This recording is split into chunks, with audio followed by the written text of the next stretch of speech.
Number 11 prospect. What does that mean to you? Got to keep going. Got to keep going. I mean, it's just a number. I'm still just going to play to my best ability until I get up there. Like I said, it's just a number. Like, do you care about it? Does it mean anything to you, like, personally? Yeah, I mean, it's a good accomplishment, yeah, but I'm still got to play good baseball. No matter what that number is, still got to play good baseball.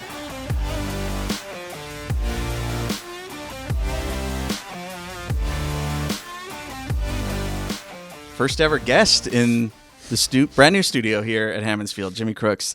Thanks for taking some time out today. So I wanted to clear some things up with you here today. So I read that you started playing at 3. Is that true? That is very true. Ever since I could hold a bat and throw a ball, I think around 3 years old, I played baseball with my little brother and my mom and my dad up there in the backyard whenever I had a chance to. So yeah, no. Ever since I was 3, like I said, I've been playing ball. So now, see, I've always had the same story that I started playing when I was 4, and I always thought I had like the best. Like, I was already 4, and I started playing like kind of a small flex. Like, and I had to play when I was that age. I started playing in the girls' softball league first because like the little league wouldn't let me because I was too young. So like, where were you playing at 3? Like, who was letting a 3-year-old kid run around with a bat? It was that little t-ball stuff. You know, my dad used to coach me a little bit. So, and all of his buddies that had kids and all my friends now, we just got a little team together and just played a little t-ball every once in a while. So that was fun times over there. And we stuck together till we were like 12 years old till we got to high school. So it was a kind of good group, and we still have a bond today because, like I said, we've been playing ball at a young age. So, yeah, no, it was a fun time. You know, it's helped me along the way. I still get coached by my dad every once in a while because that's how he is. And, yeah, I mean, like I said, ever since I could hold a bat and ball, I've been playing ever since. Now, dude, you said that you're still like in contact with those guys. Any of those guys still playing? Or? So some were playing college ball, some were, starting real jobs, starting to real life, and, they're a great group of guys that I can just talk to and play video games with whenever I want to. So, yeah, no, I keep in contact with all of them, most of them. I'm going to get back to that video game stuff here. I'm always curious what you guys do outside of it. But you mentioned your brother, Dylan. He's also still playing. He's pitching. When did he start pitching? Were you his bullpen catcher? So he kind of followed my footsteps into catching for a little bit. He enjoyed it a lot. So he went to Paris Junior College, which is in Paris, Texas, and he just was a catcher then. Didn't have the stick that I have right now, which he knows that, and I'm just gonna mess with him a little bit. But he has a cannon of an arm, and just like me. But he found out that he loves pitching more than he does catching, and it's kind of helped him along the way with that. So his second year at Paris, he decided to transition to a pitcher. And he just took off from there. And then Skip Johnson over there at OU kind of saw that too and picked him up. And he's been rolling ever since over there. And they're having a really good season, kind of what the season we had whenever I was there my last year. So, and he's kind of a big part over there. So I love watching him pitch. And every off season, every once in a while, I'll go over there and help him. I'll catch him and give him some pointers. But not much. He's a little hard-headed, but no, he listens to me a little bit. But he's doing his own thing, and any chance I get to help him, I will. I got to imagine that doesn't only help him, but like if it's December or early January and you're already catching a pen, like that's got to at least get you back in the. No, it does for sure. I mean, he's throwing 93, 94, so it kind of helps me get my eyes adjusted and just get my rhythm going behind the plate. So, and I get to hit off him every once in a while if he wants to, but it doesn't end well for him. Trinity High School. Yes. What was it like playing ball out there? Oh, it was a blast. But it's a big football town over there. It's just how Texas is. Football's king over there. But in that area over there at Trinity, it was a great program. A lot of those, we had a really good team. We were the only team to make it to round 4 of the playoffs. So kind of have that in the books. But we had a tight little group. We were very competitive, and the coach over there, Will Averett, he's one of my good coaches that I've talked to still. He lets me use the field every once in a while, and he helps me out too whenever I need to get my work in over there. So, Yeah. You still tight with a lot of those guys too? Still, yeah. That's majority of those guys. I have 2 guys that I played t-ball with that I went to high school with and played with them. So, but yeah, no, it's still a tight little group. I talk to them every once in a while.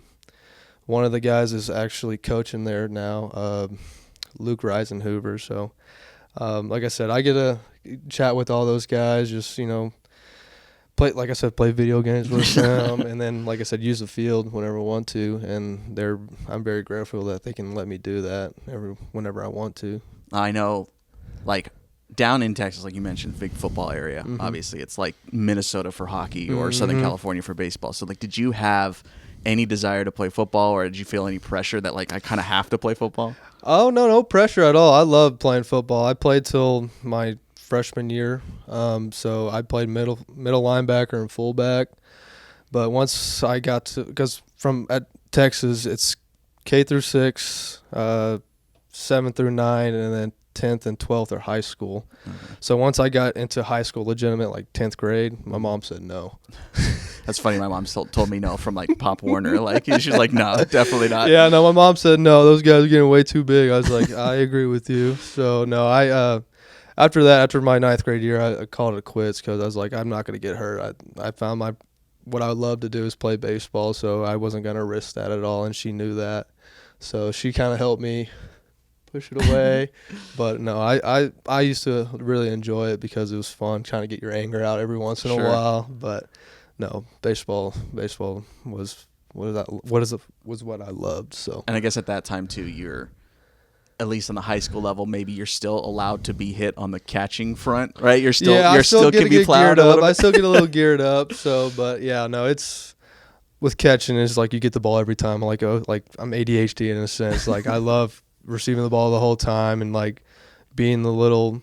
It's like in a sense, video game sense. I can call a game. I have what I need to do and all this other stuff. So yeah, I've been. Like, catching's fun to me. Yeah. It's always going to be fun to me because I get to control the game in a sense. So. 0-2 to Crooks. There's a swing, a little looper out to shallow right center field. Rosario coming in. He's not going to get there. And Crooks singles to right center. So, high school ball, you come out of high school ball with no offers, right? Like, so how did the JuCo path kind of come for you? Well, I didn't have any high D1 offers or anything like that, so the next best option was JuCo, which wasn't really the big key back whenever I was in high school. Everybody thought it was just like but now it's growing because it helps kids and guys that are not getting those big D1 offers more playing time and develop and see who they really are. And I was grateful for Mitch Thompson and Tyler Johnson over there at McLennan that they took me on over there because, like I said, they kind of built me up to where what I need to do behind the plate and be a good ball player. So it was a good program for me. I can consider myself a little JuCo bandit, even though I went for there half a year because of the COVID stuff. But it was a fun experience and it helped me along the way with what I'm doing now in my career.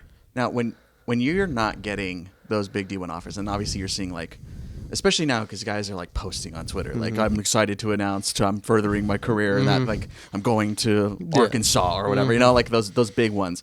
And you're seeing all that, and you're on the flip side of that, and you're not getting those offers, and you're starting to see the writing on the wall.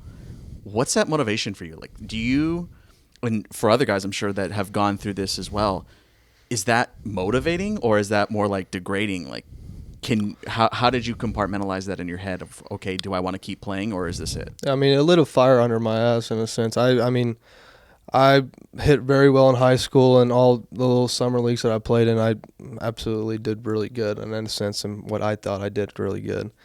But like I said, it lit a fire under my ass to where, like, okay, I'm going to have to prove something so these guys do want me after my first year, and that's what happened. I mean, after my half season or the fall, I got offered by Oklahoma, and they took me on, and I just took off from there. Okay, let's talk about Oklahoma now. When did that process start? So I verbally committed it to Oklahoma kind of in the middle of the fall at McLennan. So it kind of helped me relax a little bit to where, like, okay, I can just play 1 year JuCo ball, feel comfortable, and kind of feel out what I need to do and feel comfortable with my style of play. And then once that first year came around, I just turned to switch. I was like, okay, I'm here now in D1. Now it's go time to figure out I need to play really good baseball so I can get drafted, and that further my career and what I want to do and play in pro ball. How does that come though? Like, are you approaching them? Do they approach you? Like, are they scouting the area and they find you? So they just find you. They dress like normal people, like they're coming to the game. They don't. You get a little phone call or text every now and then, just out of the blue. But yeah, you never really know who's watching. So. What was the biggest surprise jumping from JuCo to a massive D1?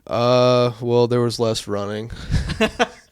There was less running, but no. All jokes aside, there was a lot more equipment. There was very nice equipment, nice stuff there. Like, it's what JuCo ball is. Like, okay, if you don't like it, play better. In a sense, like once you get to D1, it seems like it's a little bit easier from JuCo. And that's how I classify it. It's the same with my brother. Like, once you get to that big jump, everything seems easy because everything's not necessarily handed to you, but you played for that. So that's one of the big things that I took away from JuCo to D1. Speaking of, I wouldn't say like handing it to you, but it's kind of like the big stage, right? Especially when you get to that a big D1 school like Oklahoma. Mm-hmm. But let's talk College World Series. Mm-hmm. I'm sure you haven't talked about it. It's been a little over a year, almost 2 years now since you played. Just break that down for me. What was that experience like? Just take me from like regionals all the way through. So our team was very scrappy. I mean, we had guys that, pass the stick on to the next guy. Like, our whole lineup was dangerous. For the first, I think, our first month or fall, we were really struggling, and we didn't feel like we had a little College World Series team at all. And once we started that conference play, I think we all flipped a switch. We all started playing small ball, going old school baseball, and that's kind of what helped us along the way. I mean, we called ourselves the Sooner Slappies because we were just button balls, doing slashes, just, taking our walks, and like I said, passing the bat to the next guy. But going through that whole process, I mean, we were playing really good baseball. We got hot at the right time. So once we got to the Big 12 championship, beat Texas, which that was awesome because, I mean, Oklahoma and Texas, big rivalry over there. But, yeah, no, we once we got to the regional in Florida, we just took off. Like I said, we played really good baseball, got really hot. Went to Virginia Tech, did really good over there, and then the College World Series, like, eye-opening experience. Like, oh, we're here. When you pull into Omaha, like first time, get off the plane, get off the bus, whatever, however you get to the ballpark, like when you walked in, I remember, like, there's a couple ballparks that I've been to personally, like just as a fan, that when I walk in, it's just like, wow, like it just hits you, right? Like, this is a completely different experience. Did you get that feeling? Like, what was that feeling when you got to Omaha for the first time? Well, so I was there 3 years prior to when I got there. I was playing summer ball. We had a chance to go watch. It was Vanderbilt and Michigan play over there in the championship. So I was like, oh, it's really cool. I kind of want to do this.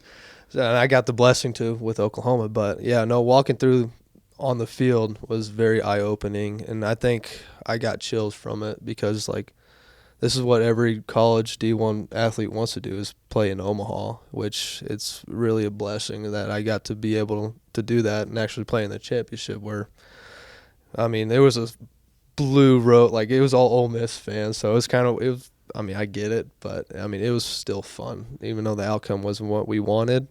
But it was, like I said, it was a really fun experience. And that first game with A&M, and we had the flyover and stuff like that, It was just like, just chills everywhere. Just like, oh crap.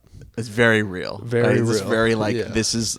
It's one of those things where you step back in your brain and you're like, remember this. You have to, no doubt. Like I said, I looked everywhere around the stadium. Like, wow, I have to really take this in because, like I said, it's not everybody can look at this and play in this kind of environment. So. Yeah, very few people even get the opportunity to do that. It's for amazing. Sure. And you played like out of your mind. Like was that some of the best baseball that you've personally played? Yeah, no, in the playoffs I just absolutely, I don't know what, something woke me up and I played really good baseball. I was just more focused and like, okay, I have guys behind me that can back me up if I needed it, but I was very comfortable, and as weird as it sounds, like I said, I was very comfortable playing those kind of situations, and I still do because, like I said, you just don't get too big in the light in a sense like that. But yeah, no, I was playing really good ball. I mean, like I said, I had teammates to back me up and coaches too, and my family was there supporting me. So it was fun. Like you said, didn't end the way you wanted. That game 2, back and forth, crazy. I mean, you had a big double and you scored a big run, and ended up ending sour, obviously. But you finished that.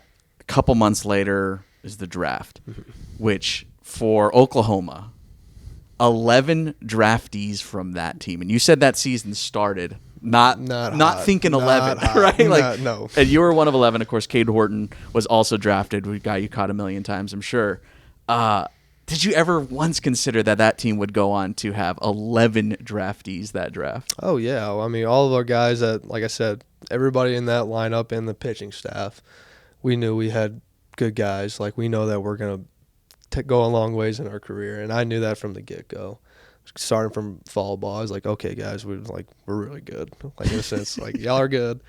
No, it's just, like I said, it's just team chemistry, and that's what helped us. But, yeah, no, those 11 guys, I mean, they're still playing pro ball, and they're still getting after it. So, yeah. Does that keep you, like, a little motivated, at least on that front, where it's like, okay, I gotta represent here because all these guys no are still doubt. going. I mean, we're still going to compete against each other, but, we can go back and, like, once we get older and stuff like that, how baseball works, just like it's a small world in baseball. The guys that you play against with different organizations or different leagues, like, you get to see the guys that you played with or played against all the time. So it gives me a little edge whenever I do like play against them. It's like, okay, I'm gonna kind of get you right here. But no, it's always good to go back on kind of those memories that we had together at Oklahoma and stuff like that. So yeah.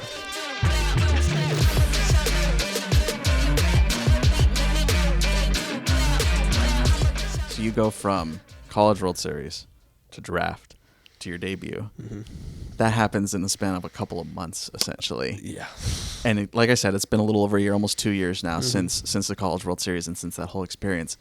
Have you been able to, like, step back yet and, like, understand, like, how quick from JuCo to now in AA ball, like, have you been able to, like, think about what's going on? Because, it's happened super fast. No, I mean, baseball's a short window. It's closing every day. I don't think you necessarily want to take a step back. You always want to keep going and grinding because, like I said, that baseball has a short window. It's like I said, it's closing every day. Like, you try to enjoy every moment you have playing the game and playing your best every day, like it's your last. So that's what I kind of inspires me to keep going, not take a deep breath, just keep going and going and going until the end result, until you retire. So, what's been the most eye-opening thing for you in pro ball? I mean, because you've been like spring training and all that kind of stuff. Again, it's happened super fast. But yeah. What's been the one thing you're just like, whoa, like kind of like stepping into Omaha? I'm here. Like, what's been the I'm here moment? Like I said, the past 2 spring trainings, I got to get a blessing and go big league camp and hang out with all the big leaguers, which the first time was very eye-opening to me. It's like, wow, I'm in a clubhouse with all these big leaguers. It's kind of weird right now, but it was cool. Like they said, they kind of welcomed me. I got to talk to them, pick their brains in a sense. And like I said, it's going to keep going like that. I build relationships with them. So that was another eye-opening over there. That's one eye-opening for me, for sure. I know you've talked with like Wilson Contreras, and I'm assuming Yachty was probably around too. That not this last year, but the year before. I wasn't here when he was. Okay, so that would have been a few years ago. Then. What was it like talking with Wilson? Like, what did you guys talk about? Like, how do you even open that conversation with a big leaguer when you're just a minor leaguer? Oh, well, he kind of takes us under his wing. Like, he shows us the steps of what we need to start doing. Like, I mean, with the 1-knee stuff that I'm doing now, he kind of helped me with that and kind of with all these other catchers. But, yeah, no, he's just a normal guy. We just talk and, make fun of each other every once in a while. But, no, like I said, he's like the older brother. Like, he takes us in and he's going to help us with no matter what he can do. And, like I said, it's always a good relationship to have with that guy because, like I said, he's a big leaguer and he's going to help us. So he needs to show us what we need to do to be up there. Number 11 prospect. What does that mean to you? Got to keep going. I mean, it's just a number. I'm still just going to play to my best ability until I get up there. Like I said, it's just a number. Like, do you care about it? Does it mean anything to you, like, personally? Yeah, I mean, it's a good accomplishment, yeah, but I'm still got to play good baseball. No matter what that number is, still got to play good baseball. you kind of changed things up a little bit heading into this season. You're, as far as the bat is concerned, right? Like you weren't performing to the level that you wanted to when you started your pro career. You were working with Casey Chenoweth to get the toe tap, right? Mm-hmm. What was that whole process like? Did you bring it up? Did he bring it up? How did that all come to be? So Russ Steinhorn and him kind of brought it up to where like we need to change something because my first half of last year wasn't what I wanted at all. Not what I expected. And it kind of drove me. I was like, okay, I need to change something. And they brought that up to me. It's like, hey, just try it in the game. After my 2 strikeouts that game, he's like, toe tap. I was like, why not? Okay. I mean, I'm struggling here. Well, I'll do anything. Next 2 ABs, I had a double and a single. So I was like, okay, I think this is going to work. It's going to work a little bit. So it just took off from there. In that second half, I just exploded. You know, I just started hitting balls well. Started, you know, taking my walks and, you know, playing Cardinal baseball in a sense, like getting guys over, you know, getting my RBIs, sac flies, all that stuff. So once you kind of be like a team guy, all your other attributes will kind of follow with you. You know, just that's how what we're kind of taught in this organization, play Cardinal baseball. And that's kind of what I did in the second half. I wasn't trying to be selfish or anything like that. I was just playing good old school baseball, just doing my part. And then this year, I mean, for the start of it, I'm starting to feel my swing pretty good. I mean, all spring training, it was a little off, trying to get my timing back. But, I mean, that first series over here, something clicked. I was like, okay, it's go time now. I got to figure it out. And just been playing good baseball. There's a swing and a drive down the left field line, a base hit headed for the corner. Crooks is turning at first, heading for second. Solari's throw on the way is cut off, and Crooks into second with a stand-up double. Okay, Jimmy Crooks, we got a segment we do here at the end of these episodes. It's called Cardinals Quickfire, so I'm just going to throw a bunch of questions at you. I'm ready. That have nothing to do with one another. Fine. We'll just rock and roll with these. So I have to clear something up with you again. I said there were some other things to clear it up. I read that you are Jimmy Crooks the second, and I also read that you're Jimmy Crooks the third. Which one are you? It's the second. You're the second? It's the second. Okay. I've had this many times. I don't know what happened with the whole I don't know what to call it, but yeah, I don't know why they counted wrong. Somebody counted wrong. Yeah, no, I'm the second. Okay, so then that leads me to this first one in the Cardinals Quickfire. If you have a son, will you name him Jimmy Crooks the third? Of course. Of course. Okay. What's the best thing to do on a long bus ride? Watch movies. What are you watching? Nothing right now. You caught me off guard there. Yeah. It's Cardinals Quickfire. Man. Yeah, that's true. I'll watch Moneyball. You're just sitting there watching Moneyball for yeah, why not? 3 times over in a long 8-hour bus ride. This is a weird one. So I covered Max McGuire his freshman year of high school. Wow. Mark McGuire would occasionally come around. Mm-hmm. You played with him in 2022 at Oklahoma. Mm-hmm. Did Mark McGuire ever come around? He was there for a couple games. Never got to meet him, but I mean, I've heard stories from Max all the time from his dad, which kind of was pretty cool too. Yeah. So. Like, did you physically see him? I did. Yeah. It's hard to miss. It is hard to miss that He's dude. a big guy. Yeah, still. It's hard to miss him. Toughest pitcher you've ever caught? Toughest pitcher I've ever caught. It's got to be, I would say, Cade Horton. Yeah, I mean he's a good ball player. I love catching Cade, but I mean, I don't want to say the toughest, but I was like the most unique kind of guy that I caught. Who's better at baseball, you or your brother Dylan? Come on, me. Best piece of advice you ever received while in JuCo? Just keep going. You're going to be a big leaguer soon. What's one thing you can't live without? God, people are going to hate me for this. I guess my phone. Your phone? I guess my phone. What are you doing on there?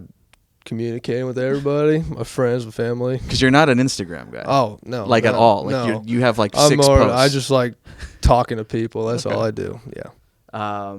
What music is on repeat right now? I love Future. I'm a big rap guy. Interesting. Okay. I got 2 of these. These are going to be in or out, so just one word answer. Knee savers, in or out? Out. You mentioned this earlier, but one knee down, in or out? In. And your last one, Do you remember the first baseball game you ever attended? Yes. What was it? It was Rangers and Athletics. Or the A's. Not the Athletics. A's. Yeah, Rangers and A's. First game behind home plate. Got to watch the game with my mom, my brother, and my dad. How old were you? I think I was 10. It's a pretty good experience. Then. Oh, to be right behind home plate at that age? Yeah, for sure. In the old Rangers ballpark. Oh, yeah. So, yeah, it was pretty fun. Oh, yeah. Jimmy Crooks, killing it today. Thanks for joining us, man. I appreciate it. Thanks for having me.